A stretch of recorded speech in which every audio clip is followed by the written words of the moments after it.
of maps, and what a better map to start it off, right? Get the blood pumping for all the players as we head into the very first game of week number 2. Dropping on in the plane path, north to south here, splitting right down the middle.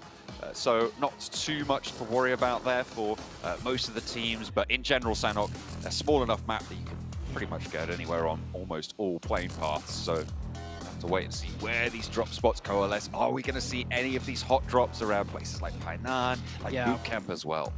Most likely, I think so. We saw last week teams are not scared to hot drop to fight for their claim of the territory, because it's not just this group, right? They've got, even if they continue on, they're still going to have to fight for their territory in future groups, so you may as well just start the fighting now. And looking at the map, no immediate hot drops, but definitely some scattered players here and there that is overlapping with one another. You can see right there on the bottom left of your screen, 2 teams going towards that northwestern island. Potential sightlines, maybe a knockout the sky. It's going to be difficult though, but they're going for it, and he's got the 4x in hand. Can he hit a shot? I think he's safe. Not quite able to tag it. Did he have to go down in the water? I think he just found land there, but not ideal. A little bit of a scrap as well going on through. This is down on the southeast side, just west of Kampong. So duke back and forth between these 2 teams. They're trying to hold down a position which falls now on the east side of the circle. A pretty definitive zone shift towards that southwest island. So a lot of teams going to be looking to move through there, but at the moment, Morph trying to hold off against Nacer. Yeah. Morph and Nacer deadlocked right here. It's a full-out 4v4. I think I see all the players involved in on that mini-map on the top right. Morph does have a player on the off angle. It is spotted out. A headshot with the Uzi does a little bit of damage, just enough to deter him from doing a flanking off angle on the backside. Does almost get knocked, and I think he did get knocked. Star will get the first knock as other Morph members come in. A quick trade, a 1-for-1 right now. Morph trying to hold it down. Boboho a little bit isolated, but as you say, there is a trade coming through there. This slows the fight down. This puts a little bit of a stopper on things, and Spec doesn't try and cut the cross, so allows the team to move across this road, allows them to get closer here, but Star has moved up, and they still haven't got control of this res. Now Rocky pushing in, has got backup as well. Morph still trying to hold down this wall line, allow themselves to strafe through it, but in hops Star. He's looking for this flush, he's looking to control. That's the cross control that we were looking for from Spec. He finds Cleon, and now Nacer down to 2. The flushes have come in, and it looks like Morph are really starting to flag, but Nacer have eaten a bullet or 2 in their time in this fight as well. It's not looking good for either of these 2 rosters. Oh man, it's definitely looking better for Nacer though, as they brought it back. It was a 2v3 with a 4th potential revive, but Morph just dropped the ball completely, all down to Rocky, and he's only got that shotgun. He ran out of ammo and his other weapon, and Rocky goes down. That's a win for Nacer, but losing 2 immediately off the bat may not be the best feeling. However, they contested the drop, and they came out on top, so that's a good starting point for them. Nacer coming through from the MEA Championship. A good start to their tournament, but they are down to 2. No big scraps over in Painan. I think there was some potential for a hot drop around that area, but it all sort of sorted itself out. No casualties to be found. I'm pretty interested around this ruins area. We've got about 3 teams on the north coast of the southwest island. So either they've all moved in there in just a moment after, obviously, that hard southwest shift, or there's been a lot of elbow-to-elbow play from these teams on the drop. Oh yeah, you can see these players are not expecting this many people close by. The DBS misses. Quick trade from the distance. That's a good supporting sightline from the 7th Element player. Able to get across. I don't know how he was able to escape the DBS there. The chunk not quite doing the entire job, but manages to cross the opening, get the trade, but that knock should be rezzed. And yeah, so Hale looking to just lose that player.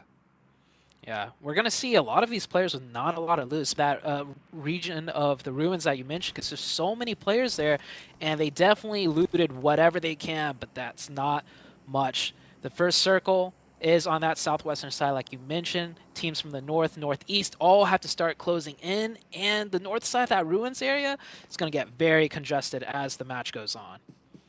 7th Element did, in fact, drop on that northwestern island on the mountaintop near Camp Alpha. and they have moved down to provide that crunch. In the meantime, looks like we got a little bit of a holdout on Hale, who have been suffering. They tried to move back down south after they were pushed away by 7th Element with that knock, with that flush.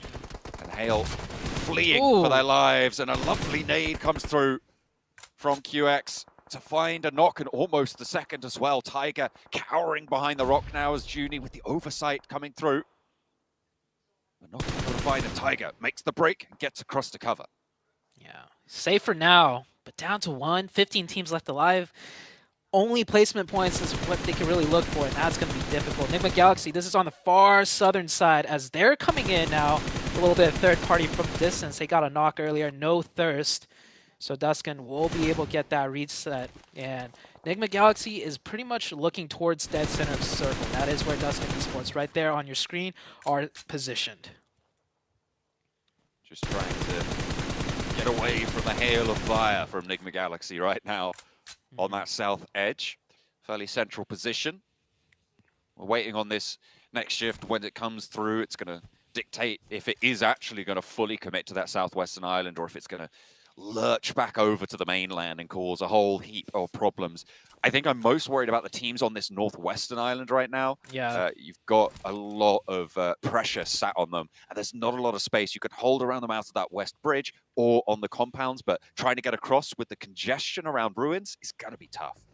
Yeah, this is going to be really tough. And I think teams are already realizing with a zone like this, there's a lot of choke points that's do or die. And I know we're only in circle 1, but this is Sandhawk. Do or die could come very early in a map as brutal as this one.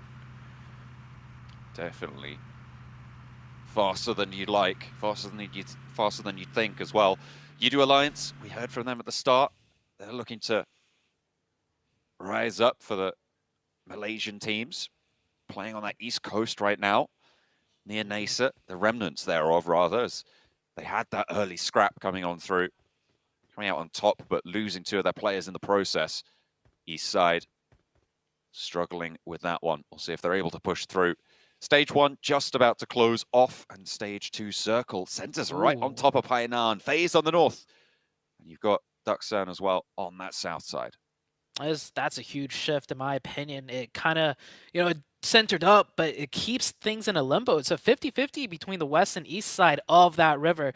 Duskin in a great spot. FaZe with that circle also in a very phenomenal spot. And I think with a circle like this, I think the teams on the northwest side are happy. It kind of relieves that pressure of having them to just go straight south. They could loop back into the blue now if they wish so. Next, Ruya have rolled down the hill as well, taking the southeast corner of Painan. Duxan not able to hold them out from that southwestern side. FaZe on the northwest, kind of missing a beat here, not able to get into Painan to control that area. But then again, maybe they don't want to commit here. Have the opportunity to get across the bridge if it shifts back down southwest side. But FaZe Clan's position in that walled compound, probably a little bit too strong to give up at this stage, given the centrality of it. Other teams trying to break in now towards the edge of the zone. We have Intense Game against STE 628 here. Intense Game, hailing from the Brazilian region. We saw what a show they put out for the first week. Can the other Brazilian teams this week do the same? A lot of shots ringing through, none connecting actually. That would have been a huge knock for the side of Intense Game, but not able to find it. And with those shots, yeah, you could see he's looking all around, that he is very exposed to many sightlines from not just 628, but other teams potentially looking their way now. This is the congestion I was talking about around this ruins area on the northwestern island. These crosses are now mandated. You have to get across this river at this point. You have to figure out your path. Looks like Intense Game going to roll straight on up into the Lion's Den here, but maybe they've bitten off a little bit more than they could chew. Diego tried to send out wide, but the DPS is just not connecting here. Not for Intense either way, because Sunan is able to swivel on the spot and fool them in the face there. That is unideal, and Intense Game will be the casualty on that northwestern shore. But can 628 make this crossing? Yeah, 628 picking up those points, picking up the loot. You can tell they're just biding their time. They're taking whatever points they could get already, not in a big rush because they know this push is going to be difficult regardless. Sunan pushing through with the buggy, And I think they realized that compound was free. With all those shots and no return fire from that area, surely it means no one is positioned there, and they make a nice rotation in. Seventh Element looking their way.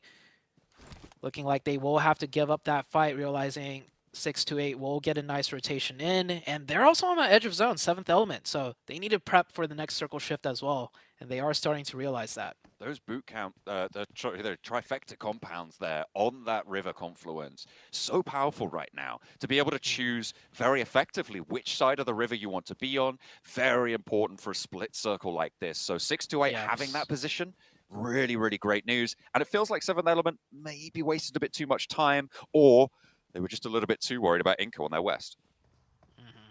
7th Element tries to see if they could get any points from distance, but the position from 6 to 8, too strong.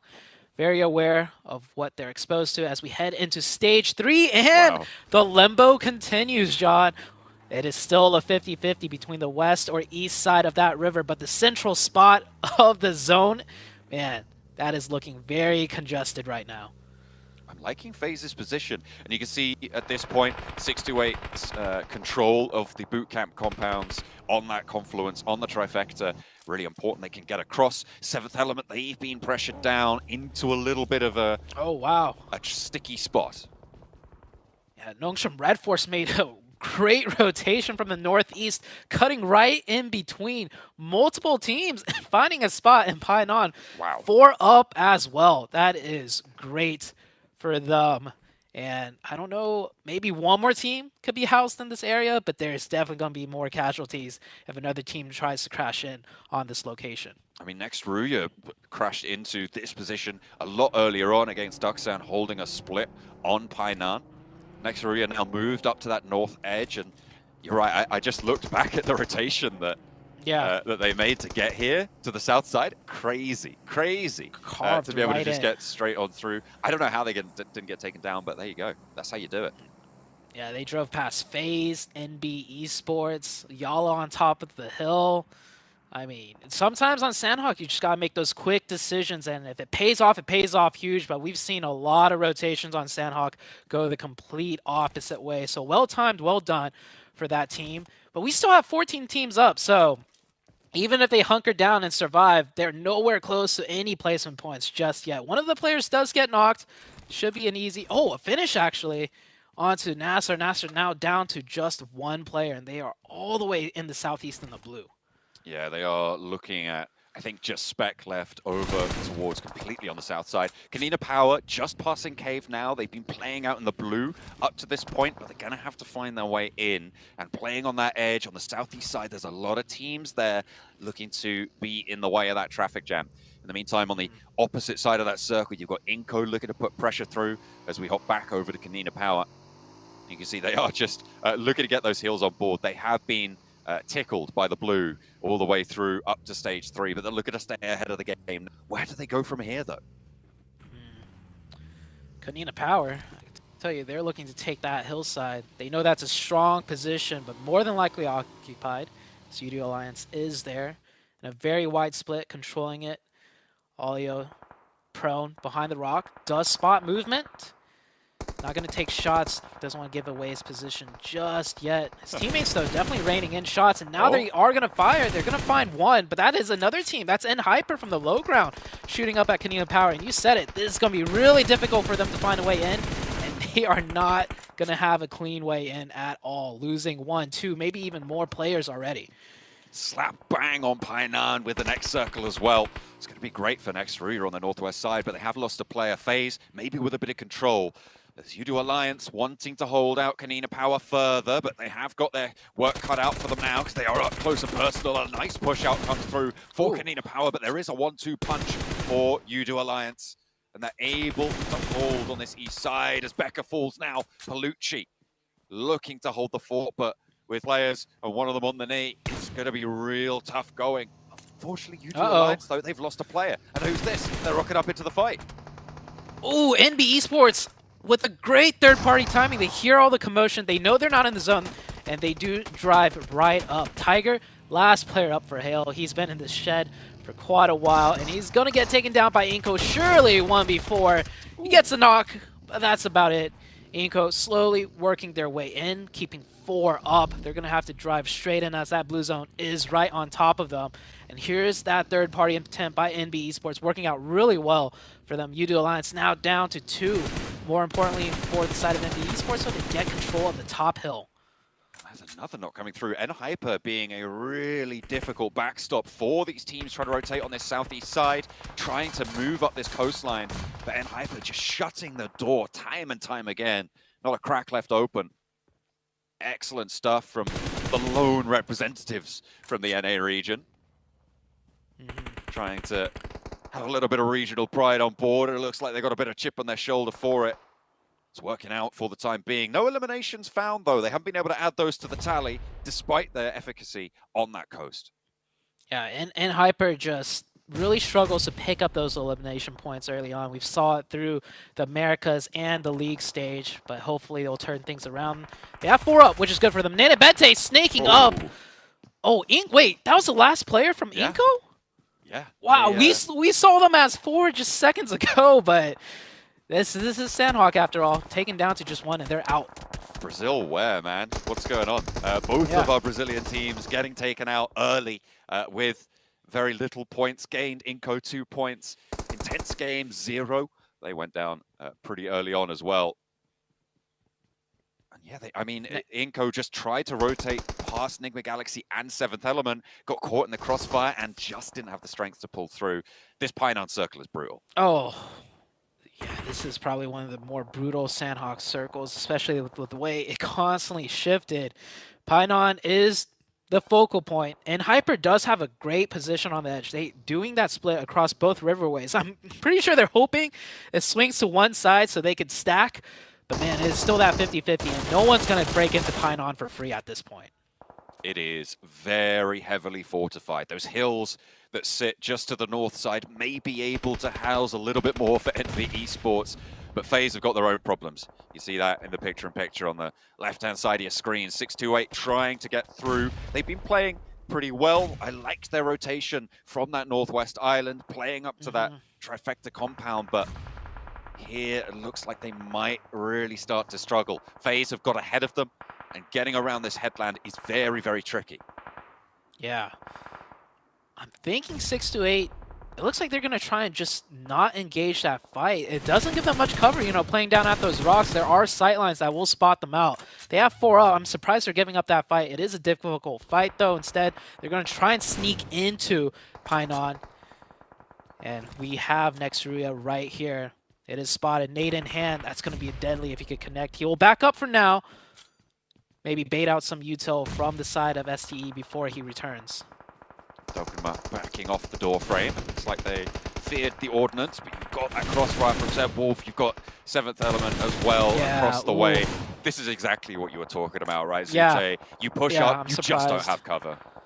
Yeah, I'm surprised they didn't try and engage a 4v4 against FaZe. FaZe is in a great spot, or not great spot on top of that hill, but a better spot than staying down on the riverside. And NB Esports playing this so well, starting from the hill, third party, and now sweeping down, catching the side of FaZe. Ben Torres, last one up, trying to get at least 1 point for the team. The DB can fourth. He does find a knock, and he gets the confirmation too.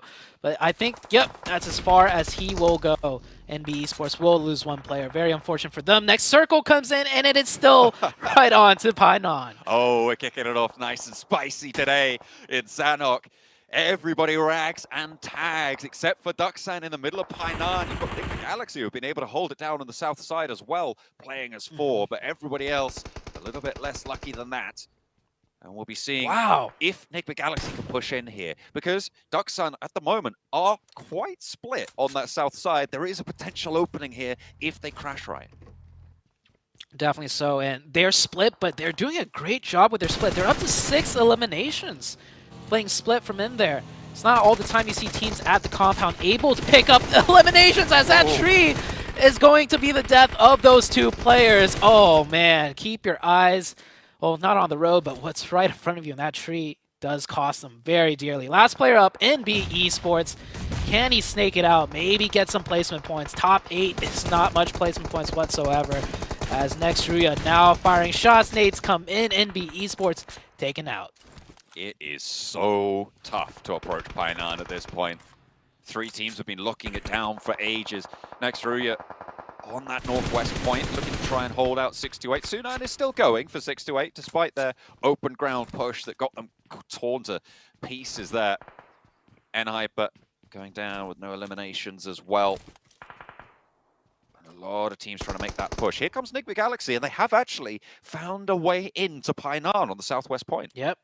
Yeah, that split from Duskan, not able to stop any of the players from Enigma Galaxy coming in. Enigma Galaxy in a really great position, but will this 50-50 limbo continue? A 6-8 actually managed to get Sunan into the zone. I don't know how he managed to do that, and the circle goes right on to Nongshim Red Force, but both sides of the river still in the next circle.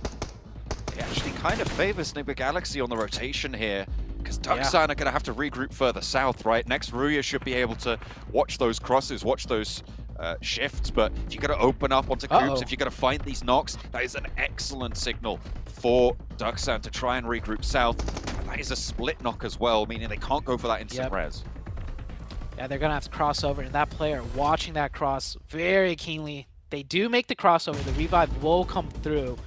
Ducksign does make more leeway into this zone, though, and you can see they're getting ahead of Enigma Galaxy off just that knock alone. So even though no confirmation, that knock was huge. It might have given them positional power to win this matchup. They can make it across the spray of Next Ruya. One of their players will go down.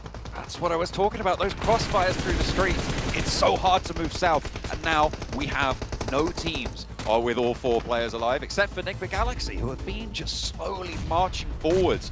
This is great stuff from this roster, from this team. Starting out well. Dipcan with the angle down the alleyway, but he's got a wall right next to him. Can't really do much than just try and fade away from this one as they try and cross the river. They need to get across, but the time is running out. Next, Ruya still on this crossfire as they continue their pressure from that north side as Ducksign clash in the streets of Painan, and nobody is looking good. Nobody's looking hot for it. The nades pour through, so many knocks on this southwest side, and it is curtains for Ducksign, who have held out for so long, and Ralph not long for it either. Yeah, Enigma Galaxy does manage that third place position, though, so that was good for them. That's the best they can hope for, because neither of those teams are making it across this river, not with Nongshim and Next Ruya looking dead at them. Now it's down to the final two teams. A 3v4 scenario. Nongshim with the man advantage. Center zone does fall in favor of Nongshim as well, because there is no more circles here, but they have clear visions right down the middle.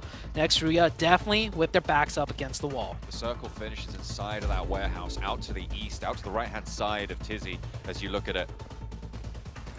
So it's a lot of open ground here. That wall might come into play quite importantly. How many nades do they have left? That Molotov from Tizzy could be pivotal.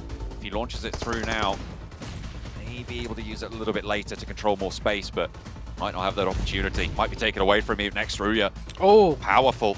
But in goes the Molotov. That is brilliant to find the burn onto Dokkanma, and he is going to fall to it. So another man up in the advantage now for Nongshim Red Force. As Tizzy holds the wall, playing back and forth. Can they step out? Can Next Ruya pull it back together? They got four players to handle. Tizzy doesn't manage to land the first shot, and a Blazo will find that first flush, but Frozen is there. They cut them down. It is Nongshim to be able to take home this first chicken dinner.